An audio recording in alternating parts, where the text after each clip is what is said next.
It's cold. You know, I probably could solve this problem by getting the Republic Studs blanket on republicstuds.shop. Wow. Oh yeah, I love this thing. By the way, it is really cold, so I am going to do the rest of this episode wearing this because I want to. Let's look at that. It says Stud Squad. That's pretty epic. Anyway, hello everyone. It is our Republic Studs, and today, welcome back to Ask the Stud, episode 16. My grandmother. This one is going to contain spoilers for the most recent episode of the Book of Boba later on. So if you wait for the time card, we're going to have a brief commercial break, and then we're going to get into all those. So stay tuned with the video until then. Watch the episode, then come back and watch the rest. Either way, I would like to get right on into your questions, and if you want to ask your own questions for Ask the Stud, then feel free to comment with the hashtag AskTheStud at the beginning of your question, and ask anything about me. It doesn't matter if it's Lego or Star Wars or whatever. I tend to focus on Lego a little bit, but I do like answering lots of other stuff too. So let's get into our first question, which is actually a Battlefront 2 question. This is from LiamTheLEGOGuy. He asks, what is your favorite character you play in Battlefront 2? Mine is Darth Maul and Anakin. Now, I will agree, Darth Maul is a fantastic choice. I argue he's certainly the best lightsaber villain. He's very versatile. He kind of fits with my gaming strategy where I just kind of run around and like to kill as many things as possible. You know, Anakin used to be really fun to play as. He was never fun to play against, but he's been nerfed into the ground so hard that he just doesn't feel as fun as he used to be. But I will say, Maul, again, pretty fun. One of my favorites that a lot of people don't like, Princess Leia is a fun character to main in Battlefront 2. I love the secondary fire, especially on like long distance, like, you know, maps, because you could just fire in and boom, you could get them from a mile away. It's great. And of course, Han Solo.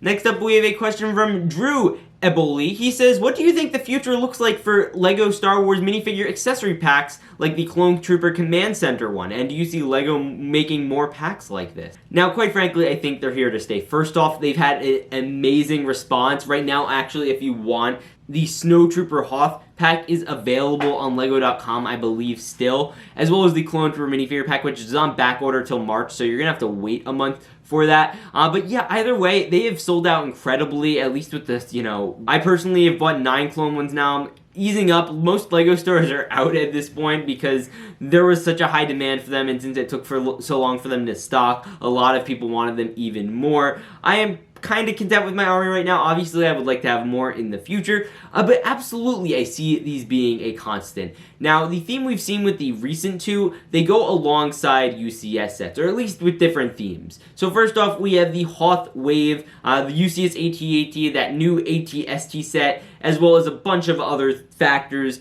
The new Rebel one is basically factoring in there as a counterpart to the UCS AT-AT.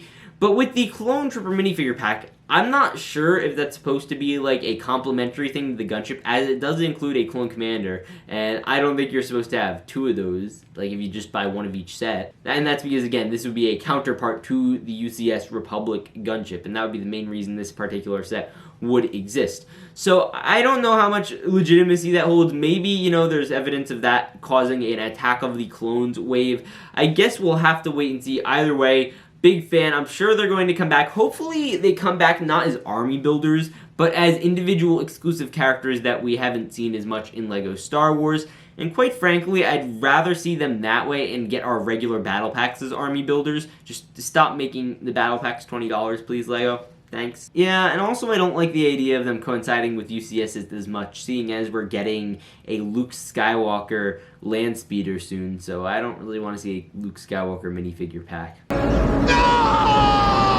Anyway, we have a question next from frequent commenter on the series, Mike and Ike Productions, and a good buddy of mine. Do you have a budget for LEGO, or do you just buy LEGO whenever you want? This is a fantastic question, and one people have asked me a lot. Now, first off, LEGO is expensive, and I am the first to admit that. Now, with my channel, I've set myself to a standard that now, from now on, I will be able and try to review every single LEGO Star Wars product that comes out, namely the sets. I'll try to also do the minifigure packs and all of that as they come out, so I might not necessarily go back 20 years to get all of those sets, but I certainly would consider doing every set that comes out this year, say, and, you know, that is mainly what I budget for. So, like, based on rumors right now, I have set up a basic financial plan for new sets that are coming out this year. Now, in terms of that, we have March 1st, there is a $300 worth of sets coming out between the 3 helmet sets and the Book of Boba Fett Palace, as well as the Dark Trooper set. Now, I might have to adjust that a little bit because I do want to get 2 Dark Trooper sets.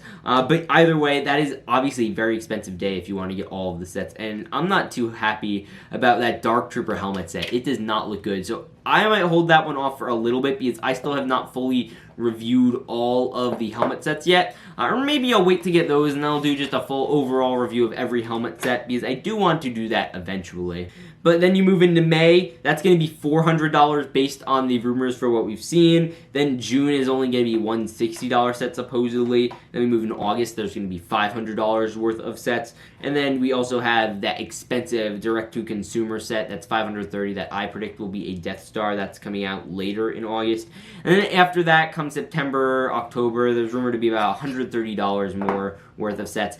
And after taxes and everything, it's going to be a total of about $2,000 just to get one of each set. So if there ends up being an army builder type set, it's going to be even more. So in total, I've set up a budget of about $2,000 for those particular things just to be consistent in the channel. Now, this is an investment that's not necessarily, going to get returned on right away, but over time, as people come to, respect me as a reviewer and someone who will have all these things as a person they come to for these types of things, then I think it will become well worth it.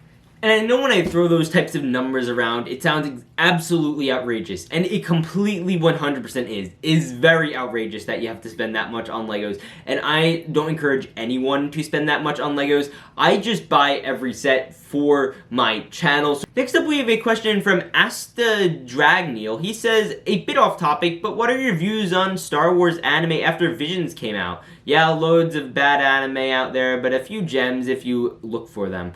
I think, obviously means broader anime. And again, I like these types of questions because I like answering just general questions. I find it very fun. I'd like to spend half the show eventually just discussing completely random arbitrary stuff. I just like asking and answering fun questions. So this is actually a really good question. Anime. Now, personally, I am not big into anime. The only anime I've actually seen, again, is Star Wars Visions. All at once. It was certainly interesting to intake. You could certainly tell the writers of those types of things have like a devotion to stories, and I think they're relatively good storytellers. And I don't really see it much different, and you can tell most of the people who are like really big fans of anime say, oh, the story's so good. They don't read as many books as they probably should be. Now, I think a thing that's disappointing with a lot of modern media type culture, like Avengers movies or Star Wars movies, is all very predictable. It's all very bad guy, good guy, and there's no real depth and level to these movies, which is fine. I like the movies. They're fun to watch, but they're turn your brain off type fun, not, ooh, that's a deep concept. Oh, that's a deep story type thing. So with anime, it seems like you're getting that type of where you're getting like deep stories and deep like meaningful things, and you just don't see that as much with modern type movies. So I guess you're getting that there, but quite honestly, watch a Scorsese movie. Maybe those will fill your fix. There's a lot to think about with those two. I'm gonna make him an offer he can't refuse. I'm just not big into the art style. I don't like having to listen to other languages when I'm watching these types of particular things. It's just not my thing, but if it is yours, go for it. Maybe go seek that out if you like that type of storytelling. It's just not for me, and generally people who watch an absurd amount of anime probably need to take a shower. You stink. Now let's check in on the dog. Hey, are you crawling through the snow? Stop falling through. You're okay. Shadow just walks out of the crate. It's so look, a shadow just came out. Hi, dude. Hi, little shadow. La. Hello, Mr. Bailey. And then Darcy. Oh. Okay, welcome back. Now we are going to be talking Book of Boba Fett spoilers. You have been warned. Now, first up, we have a question from Tobin Valencia. He says, I have a question. So, Chapter 6 of The Mandalorian, there are lots of sets that can be made. Do you think we will see a training area set and that we will get a new Cad Bane minifigure and Cobb Vanth minifigure like the set, like Obi-Wan's hut?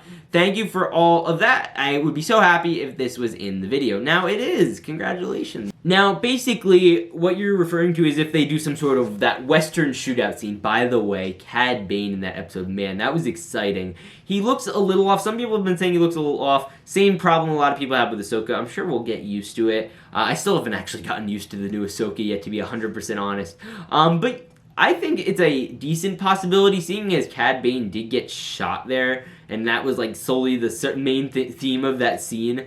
It's probably a less likely thing that I see getting made, but not entirely impossible. Now, chances are, whatever we see of those characters, I think Cobb Vanth is likely going to survive. And by the way, I do hope we actually see him in his like special, like, you know, pod racer speeder that was made out of Anakin's pod. I'd quite frankly rather see that. And by the way, interesting parallel. I was just thinking about this.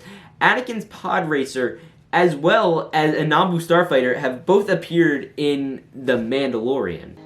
Wizard. I'm just calling it that for now because I'm going to call it that, and we'll discuss that in our next question, actually. So really, it depends on how the next episode plays out. I'm sure we're going to see more of Cad Bane in the next episode. I am sure we're going to hopefully see more of Cobb Vanth, or at least his people.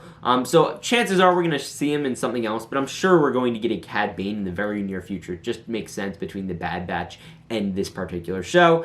But as for the Luke Skywalker's hut, that would totally be down for that. We did get a Luke Skywalker's hut from Octo back, I believe, in 2018. That came with Luke and Rey and Porgs. That was great. I would certainly be down, and I think LEGO would totally do this. This is a no-brainer type set for them, because you know they do this.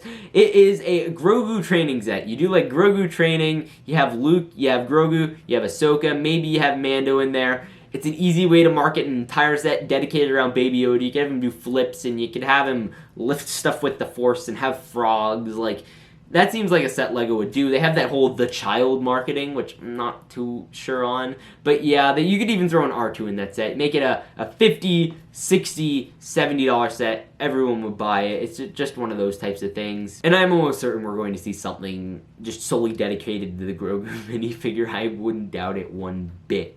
Now, finally, we do have a question from AandTBrick Studios. What did you think about Chapter 6 of the Book of Boba Fett? I thought it was a great episode, but it didn't really progress the plot.